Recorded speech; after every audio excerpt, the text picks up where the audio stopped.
Perkenalkan, nama saya Maria Stephanie dari kelas A konseling kelompok. Saya akan menjawab dari soal yang sudah diberikan untuk UTS konseling kelompok kali ini. Yang pertama dengan soal identifikasi berbagai kategori kasus dalam konseling kelompok memiliki perbedaan masing-masing. Apa perbedaan utama dari kategori kasus krisis center, problem center, dan growth center dalam konseling kelompok? Saya akan menjawab. Yang pertama, untuk krisis center sendiri merujuk pada pendekatan yang dimana tujuan utamanya membantu para anggota kelompok dalam mengatasi permasalahan yang sangat kritis maupun situasi yang darurat terjadi.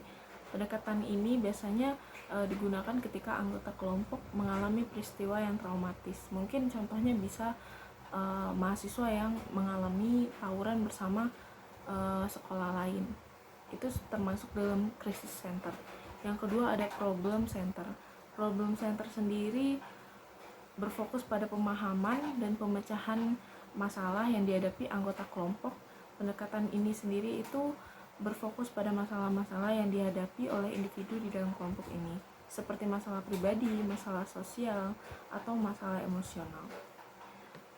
Anggota kelompok sendiri bekerja untuk mencari solusi dari problem masing-masing. Kemudian yang ketiga ada growth center. Growth center sendiri menekankan pada pengembangan potensi dari setiap individu anggota kelompok dan peningkatan kesejahteraan secara keseluruhan. Pendekatan ini sendiri itu berfokus pada memfasilitasi proses pertumbuhan, pembelajaran, dan pengembangan pribadi anggota kelompok, baik itu dalam hal peningkatan ataupun keterampilan dan pemahaman diri. Contohnya seperti meningkatkan keterampilan belajar siswa-siswi, seperti itu. Kemudian yang soal nomor 2 berisi tentang analisis tahapan konseling kelompok secara umum. Itu ada 4. Coba jelaskan masing-masing tahapan dalam konseling kelompok serta berikan contohnya. Yang pertama, di dalam konseling kelompok sendiri ada tahapan pembuka, yaitu membangun keterlibatan dan menjelaskan alasan mereka bergabung di dalam konseling kelompok ini. Kemudian pemimpin kelompok juga memimpin untuk bisa melakukan bonding dengan anggota kelompoknya. Bonding sendiri ini untuk membangun rasa kepercayaan anggota kelompok agar bisa leluasa untuk menceritakan permasalahannya atau pandangannya sendiri. Kemudian yang tahap konseling kedua ada tahap transisi. Tahap transisi sendiri mulai dari anggota-anggota ini memberikan gagasan dan perasaannya secara mendalam, karena yang pertama tadi kita sudah bonding, mereka mulai memiliki rasa percaya, kemudian akan memunculkan gagasan dan perasaannya di dalam pertemuan kelompok tersebut. Dan contohnya sendiri di sini pemimpin kelompok meminta anggotanya untuk merumuskan permasalahan yang berkaitan dengan topik yang diangkat. Permasalahan yang diangkat ini sesuai dengan apa yang dialami dari anggota kelompok tersebut. Kemudian juga selain dari permasalahannya, pemimpin kelompok juga meminta anggota kelompok untuk merumuskan penyebab dari permasalahan tersebut. Yang ketiga ada tahap kegiatan. Tahap kegiatan ini anggota di sini lebih memahami jalannya konseling. Anggota kelompok mencari berbagai jalan untuk mengambil tindakan bertanggung jawab atas permasalahan yang sudah dirumuskan. Contohnya dari tahap kegiatan ini adalah setelah diketahui permasalahan dan penyebab dari masing-masing permasalahan anggota kelompok, kemudian pemimpin kelompok juga membantu atau meminta anggota kelompok untuk merumuskan tindakan apa sih yang akan dilakukan setelah ini untuk mengatasi permasalahan yang dialami anggota kelompok ini. Anggota kelompok lainnya juga bisa membantu memberi masukan untuk tindak lanjut dari permasalahan setiap anggota kelompok. Kemudian yang terakhir ada tahap akhir. tahap akhir sendiri, anggota mulai memaknai apa yang sudah didapat dari sesi konseling ini untuk diterapkan setelah ini. Contoh dari di tahap akhir sendiri, mungkin pemimpin kelompok bisa memberikan pertanyaan seperti bagaimana tanggapan anggota kelompok terkait sesi konseling hari ini, terus apa yang bisa didapat dari konseling hari ini, dan kedepannya anggota kelompok ingin seperti apa, seperti itu. Kemudian untuk soal UTS nomor 3, di sini soalnya adalah identifikasi pribadi konselor. Konseling kelompok sangat penting. Apa yang dimaksud dengan karakteristik kepribadian yang harus dimiliki oleh seorang konselor dalam konseling kelompok dan mengapa hal ini penting? Di sini saya menjawab kenapa pribadi konselor ini penting, karena menurut saya seorang konselor ini kan terlibat dalam konseling kelompok. Jadi mereka harus memiliki sejumlah karakteristik kepribadian tertentu yang sangat penting untuk memfasilitasi proses konseling kelompok terjadi dengan efektif. Terus saya akan menjelaskan beberapa kepribadian konselor yang sangat dibutuhkan di dalam konseling kelompok. Yang pertama ada konselor sendiri harus hadir secara psikologis. Maksudnya hadir secara psikologis di sini adalah secara emosional, kegembiraan dan penderitaan dari konseli sendiri. Konselor harus bisa merasakan apa yang dialami oleh anggota kelompoknya. Kemudian yang kedua ada memiliki kekuatan pribadi. Kekuatan pribadi di sini maksudnya adalah mampu menggerakkan kelompok untuk menggunakan potensi dirinya mereka sendiri.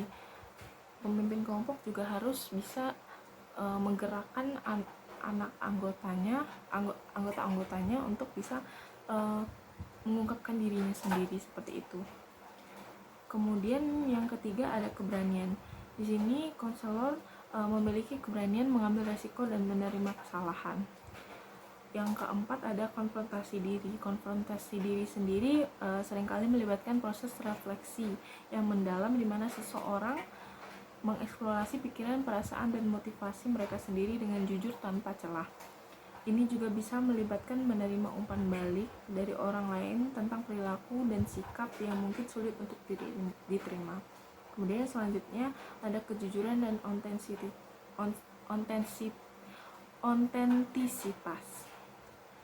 Jadi konselor sendiri harus jujur meskipun memang sulit untuk diterima, karena konselor juga tidak bisa hidup di dalam kepura-puraan.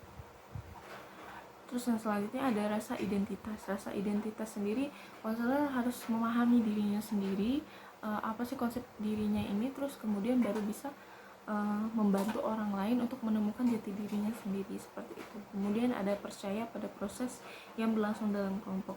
Konselor sendiri adalah kunci utama pemegang dalam berjalannya konseling kelompok. Jadi konselor harus yakin dan percaya kalau konseling ini akan berjalan dengan baik, kemudian hasilnya akan baik juga. Yang selanjutnya ada memiliki antusiasme.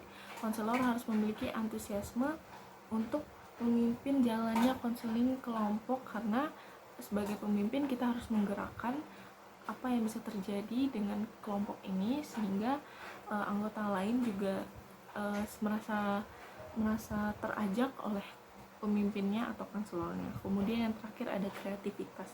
Kreativitas sendiri untuk mendapatkan pengalaman berbeda dan menciptakan suatu hal yang baru. Suatu hal yang baru di sini sebagai konselor juga harus bisa kreatif dalam membuat atau menyusun konseling agar para anggota merasa bahwa ini adalah suatu hal yang baru dan suatu hal yang menarik. Oke, soal keempat UTS selanjutnya adalah analisis dan identifikasi kasus konseling kelompok berbeda-beda.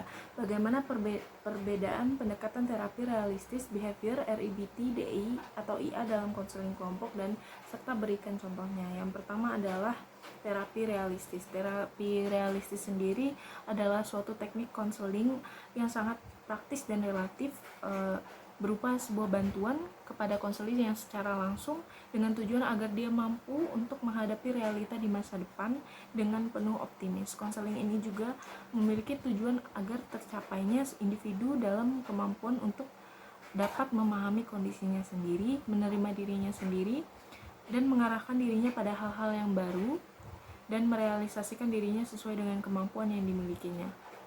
Contoh dari terapi realistis sendiri adalah teknik WDEP, yaitu Want, Doing, Evaluation, dan Planning. Mungkin contohnya adalah sebuah kasus seseorang wanita yang ingin move on dari pria yang disukainya. Nah, yang bisa kita lakukan adalah want, keinginannya. Apa sih keinginannya dari wanita ini? Yang pertama, keinginannya adalah ingin melupakan si cowok ini. Nah, kemudian apa sih yang dilakukannya atau doing? Si wanita ini bisa berhenti untuk nge-stalking si cowok ini dan tidak menghiraukan, pokoknya nggak mau tahu tentang cowok ini. Terus kemudian evaluasinya bisa dilihat apakah ia bisa melakukan hal tersebut, mungkin dalam seminggu terakhir apakah dia akan stalking si cowok itu. Kemudian planningnya adalah mungkin si cewek ini juga bisa melakukan kegiatan hal yang positif lainnya daripada harus stalking si cowok ini, untuk bisa move on dari si cowok ini. Kemudian yang kedua adalah teknik RBT. Teknik RBT sendiri adalah Rational Emotive Behavior Therapy. Teknik ini dikembangkan oleh Albert Ellis dengan tujuan untuk mengubah cara pandang dan keyakinan konseli dari irasional menjadi rasional, serta mengubah sikap, pola pikir, dan persepsi. Nah, contohnya dari RBT sendiri adalah token ekonomi. Token ekonomi sendiri mungkin ada kasus siswa yang gak mau belajar, terus konselor atau guru BK menyarankan dengan teknik token ekonomi, yang dimana si siswa tersebut harus setiap hari belajar, terus akan dievaluasi oleh konselornya apakah benar si siswa ini belajar. Kemudian jika benar, maka akan diberi sebuah stiker yang akan dikumpulkan akhir pertemuan atau akhir sesinya, dan akan ditukarkan oleh barang. Yang terakhir adalah pendekatan DI dan IA. Pendekatan DI sendiri adalah pendekatan decision making, yang dimana pendekatan ini adalah kasus choice case, kasus yang berkaitan dengan masalah pribadi dan sosial. Konselor meninjau pro dan kontra dari alternatif yang diberikan oleh konselor. Contoh dari permasalahan DI adalah ketika siswi mengikuti ekstrakurikuler pada hari esok, tapi esok juga dia harus mengerjakan tugas bersama teman-temannya. Nah, di sini konselornya meninjau apa pro dan kontra dari dia ikut ekstrakurikuler besok, dan apa pro kontranya jika dia besok mengerjakan tugas bersama teman-temannya.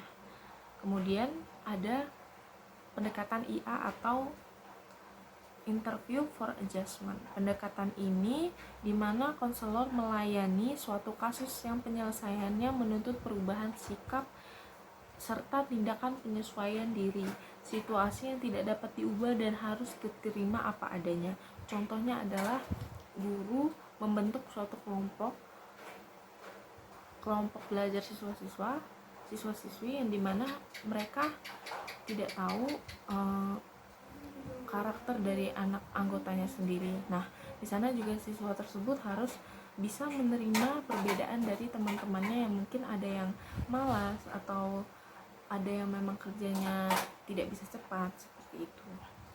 Baik, itu adalah jawaban UTS yang bisa saya jawab. Terima kasih atas perhatiannya.